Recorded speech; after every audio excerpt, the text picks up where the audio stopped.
Chers amis de Catoglade, c'est une belle fête aujourd'hui que la fête du Sacré-Cœur. Je vais vous donner un petit témoignage. En fait, je suis dans une église à Paris où il y a des grandes portes vitrées et les gens rentrent et c'est amusant parce qu'il y a le Saint-Sacrement exposé, il y a une belle table d'accueil et du coup, on peut facilement parler avec les uns et les autres qui entrent et les accueillir. Et parfois, j'ai des discussions sur Dieu. Alors, les personnes me disent, vous savez, je suis pas pratiquant, mais je crois à certaines valeurs. Bon, alors, des fois, je leur dis, mais en fait, vous êtes pratiquant, hein, parce que vous aimez les gens, donc vous pratiquez, mais vous n'êtes pas forcément croyant. C'est sûr que si vous croyez en un Dieu simplement de valeurs, je comprends que vous n'ayez pas envie de croire en lui. Et notre Dieu n'est pas un Dieu de valeurs, c'est un cœur, vous voyez. Et alors, j'ai juste à côté de ce lieu d'accueil, en fait, la belle affiche du film Sacré-Cœur. Et du coup, je leur montre cette affiche, et avec le désir évidemment qu'ils voient le film, pour bien leur expliquer que notre Dieu n'est pas un Dieu simplement qui a créé le monde en restant à distance, un Dieu logique, un Dieu architecte, mais c'est un Dieu qui est passionné d'amour pour nous. Et le signe de la passion, c'est le cœur. Parce que le cœur, c'est le centre vital de la personne, hein. Si vous n'avez pas de cœur, vous mourrez. Hein, on peut très bien vivre sans un bras, sans une jambe, mais on ne peut pas vivre sans un cœur. Bon. Alors, ce cœur, il est très lié aujourd'hui en France aux apparitions du Christ à Marguerite Marie, hein. C'est vrai que cette apparition de 1673 est très importante dans la dévotion du cœur de Jésus, mais il y en a eu d'autres avant et puis d'autres après, hein. Je pense à Sœur Faustine. Euh, En tout cas, l'apparition qui fait référence et qui a donné naissance à cette fête du Sacré-Cœur, puisque le Christ demande à Marguerite Marie de faire une fête en l'honneur de son cœur, qu'est-ce qui est dit dans cette fête?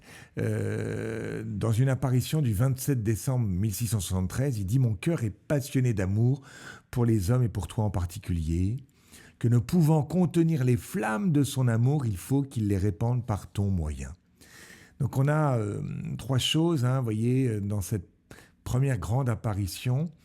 Euh, c'est d'abord mon cœur est passionné d'amour. Donc en fait Dieu est amoureux de nous.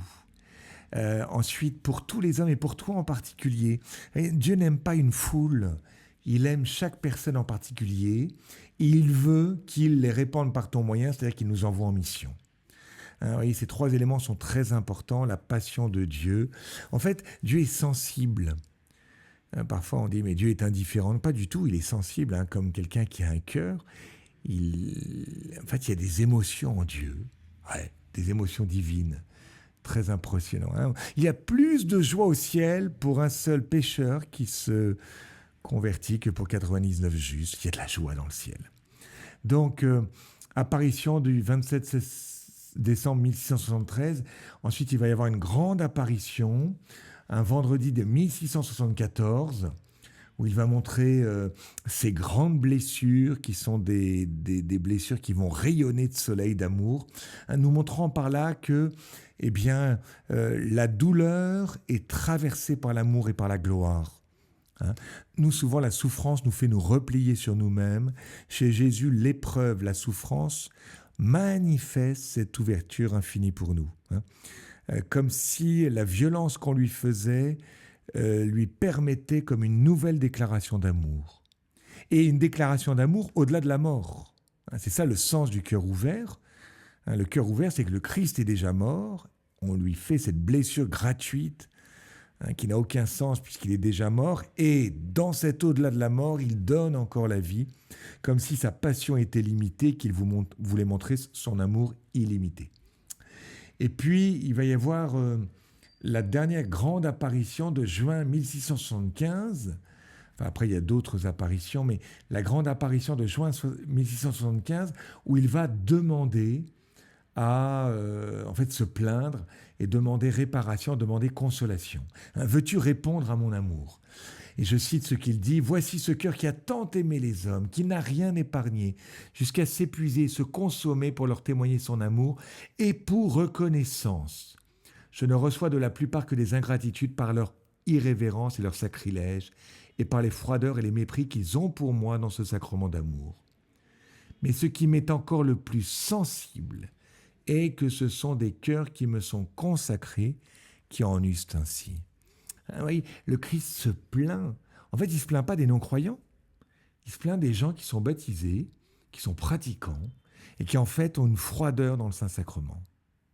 Alors, pour nous, cette fête, c'est comme une prise de conscience que Dieu est quelqu'un, qu'il n'est pas une idée, qu'il n'est pas indifférent à notre amour.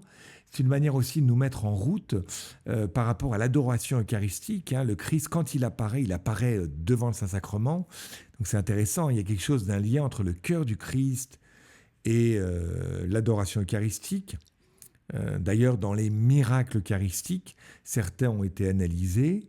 Et vous savez que ces miracles, ce morceau de pain qui n'est plus du pain, qui se transforme en chair, on analyse et c'est un morceau du cœur.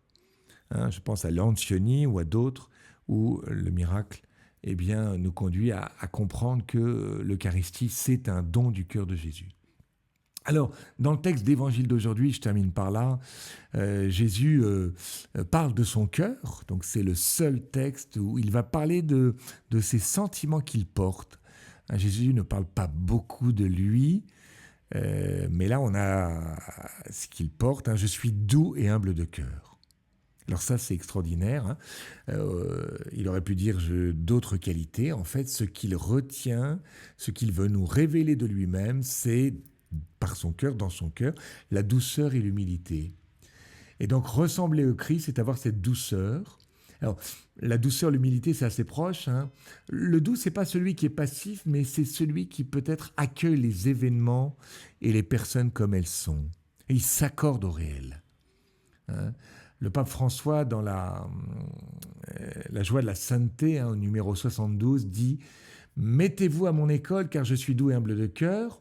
Et il dit « Si nous vivons tendus, prétentieux face aux autres, nous finissons par être fatigués et épuisés. » La personne douce, c'est la personne qui accueille le réel, comme Jésus dans sa passion, dans un grand silence, et du coup qui attire les hommes à lui. Parce qu'une personne douce, évidemment, elle est dans cette non-violence. Et donc, des gens qui sont non-violents, des gens qui sont doux, en fait, on a envie de les suivre, de les aimer, de se mettre à leur école, de les écouter, de les observer, vous voyez. Bon. Et puis, la deuxième qualité, c'est l'humilité. Peut-être qu'on peut demander, alors, l'humilité chez Jésus, est-ce que Jésus est humble ? Jésus n'est pas orgueilleux, il n'y a pas de problème là-dessus. Qu'est-ce que ça veut dire l'humilité pour Jésus ? L'humilité, c'est l'abaissement. C'est-à-dire que Dieu ne peut pas grandir au sens il est tout en haut, alors il peut que s'abaisser. Et s'abaisser chez Jésus, c'est servir. C'est prendre la dernière place. Voyez ? Donc, prendre la dernière place, c'est laver les pieds, c'est être serviteur. En fait, quelqu'un qui est humble, c'est quelqu'un qui rend service. L'humilité, c'est pas, vous voyez, une qualité finalement intérieure. En tout cas, chez Jésus, c'est d'abord montré comme une qualité extérieure, c'est-à-dire cette capacité de s'abaisser, de descendre dans la crèche, de descendre sur l'autel. En fait, Dieu ne fait que descendre. À travers son Fils, il est dans cette humilité perpétuelle, cette descente perpétuelle. Ainsi, nous pouvions être esclaves. Un esclave, c'est quelqu'un qui dit « je n'ai pas de droit », c'est-à-dire en fait laisser passer l'autre, quand c'est pas dramatique, évidemment. Faut pas se laisser marcher sur les pieds, mais des fois, si on abuse en vous demandant de passer un aspirateur ou un coup de balai, c'est pas dramatique. Le principal, c'est surtout de laisser passer la présence de Dieu à travers notre comportement. Voilà, que la méditation du cœur de Jésus nous donne le désir de lui ressembler dans la douceur et l'humilité. Bonne fête à chacun d'entre vous.